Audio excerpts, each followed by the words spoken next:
যে সন্তান পিতামাতার অবৈধচারণ করে, আজকে আমাদের অনেক সন্তান রয়েছে বাবা মায়ের বৈধ কথা পর্যন্ত শুনতে চায় না, অথচ আল্লাহ রাসূল বলছেন ওই ছেলে ওই মেয়ে জাহান্নামে যাবে যে তার বাবা মায়ের অবাধ্যচরণ করে। নাউযুবিল্লাহি মিন যালিক।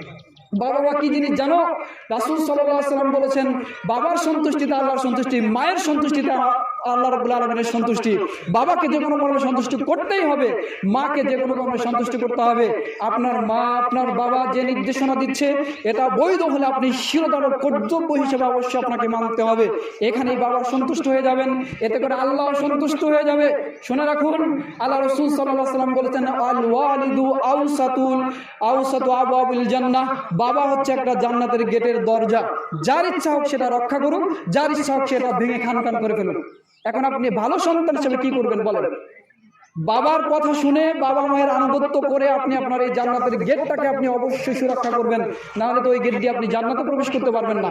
শুনুন, আল্লাহ রাসূল সাল্লাল্লাহু আলাইহি ওয়াসাল্লাম বলছেন আল জান্নাতু তাহতা আকদাবিল উম্মাহাত। মায়ের পায়ের নিচে হচ্ছে সন্তানের বেশ। মাকে খুশি করে আপনাকে জান্নাত খোঁজার চেষ্টা করতে হবে। মা বৃদ্ধ হয়ে গেছে, তাকে আপনি খোঁজ নেন না, তার খাবার দেন না। আপনি একজন ভাই খাওয়াচ্ছে আর একজন ভাই আপনি পরবর্তীতে তার খোঁজ খবর নিচ্ছেন না, আসলে মা খেয়ে আছে কি না খেয়ে আছে। এটা কখনোই একজন আদর্শবান সন্তানের কাজ হতে পারে না।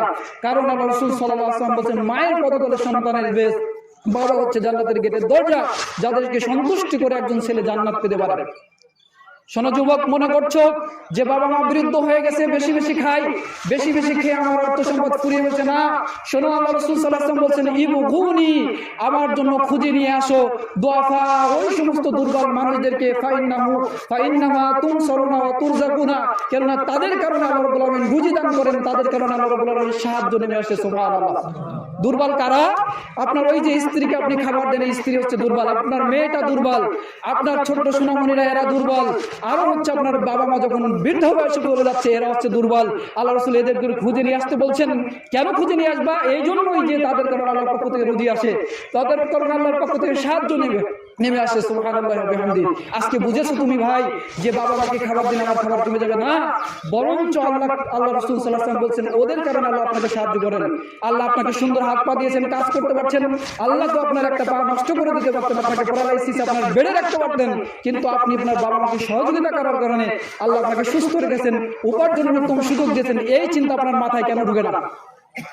এই জন্য বলতে চাচ্ছি যে আপনার দুর্বল বাবা মাকে আপনি যদি সহযোগিতা করেন, আল্লাহর পক্ষ থেকে আপনার উপরে রুজি আসবে, আল্লাহর পক্ষ থেকে আপনার জীবনে সাহায্য নেমে আসবে। এই বিষয়টি খুব মাথায় রাখার চেষ্টা করবেন।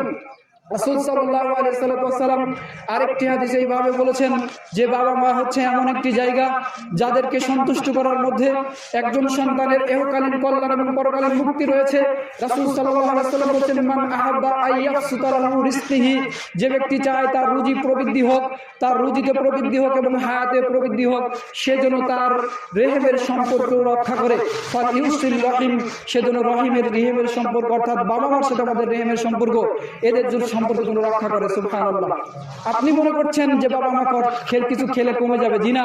দেখেন এই হাদিসে আল্লাহ রাসূল বলেন যে তার রুজিকে প্রশস্ত করতে চায়, যে তার হায়াতকে প্রবৃদ্ধি দান করতে চায়, বারাকা নিয়ে আসতে চায় হায়াতের মধ্যে, সেজন্য তার আত্মীয়তার সম্পর্ক, সেজন্য তার রেহেমের সম্পর্কে অক্ষুণ্ণ রাখে। সুবহানাল্লাহ। ওহে মানুষ, ওহে যারা সন্তান আমরা রয়েছি, আমরা যদি আমাদের বাবা মার জন্য আমাদের হাতকে প্রশস্ত করি, তাদের যদি একদিকে আমরা নেক নজর দেই, তাদের পিছনে অর্থ সম্পদ আমরা ব্যয় করি, তাহলে আল্লাহর পক্ষ থেকে আমাদের উপরে অনুগ্রহ নেমে আসবে ইনশাআল্লাহুল আজিজ।